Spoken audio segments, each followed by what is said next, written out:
या बातमीचे प्रायोजक आहेत हॉटेल रोहित।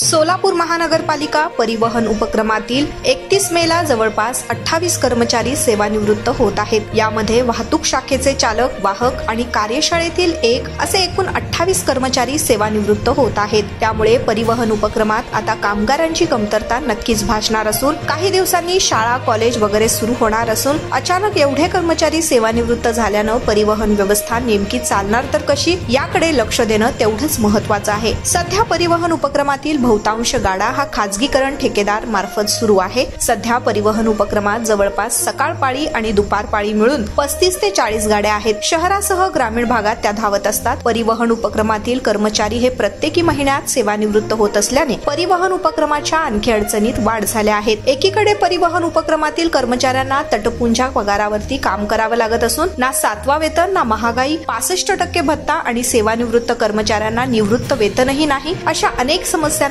तोंड देत हे कर्मचारी प्रामाणिकपणे काम करतायत। बस सेवेतून सेवानिवृत्त झालेत, परंतु पेन्शन नसलेल्या कर्मचाऱ्यांच्या रोजीरोटी लक्षात घेऊन महानगरपालिकेनं त्या सेवानिवृत्त कर्मचाऱ्यांना मानधन तत्वावर घेऊन त्यांना काम देण्यात यावं, कारण पेन्शन नसल्यामुळे त्यांच्यावर कुटुंबावर उपासमारीची वेळ येऊ नये याची खबरदारी आणि काळजी देखील परिवहन उपक्रमातील अधिकाऱ्यांनी त्याचबरोबर महानगरपालिकेने घ्यायला हवी। नारायण घंटे, लोकप्रधान न्यूज, सोलापूर।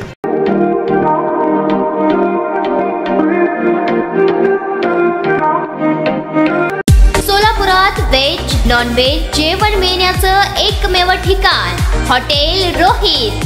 चवीला टेस्ट, हॉटेल रोहितचे जेवण बेस्ट। बर्थडे पार्टी, कार्यक्रम, विविध पार्टींचे ऑर्डर्स ही स्वीकारले जातील। ग्राहकांसाठी खास पार्सलची सोय। आमचा पत्ता हॉटेल रोहित, 7 रस्ता अपोजिट कारीगर पेट्रोल पंप, सोलापूर।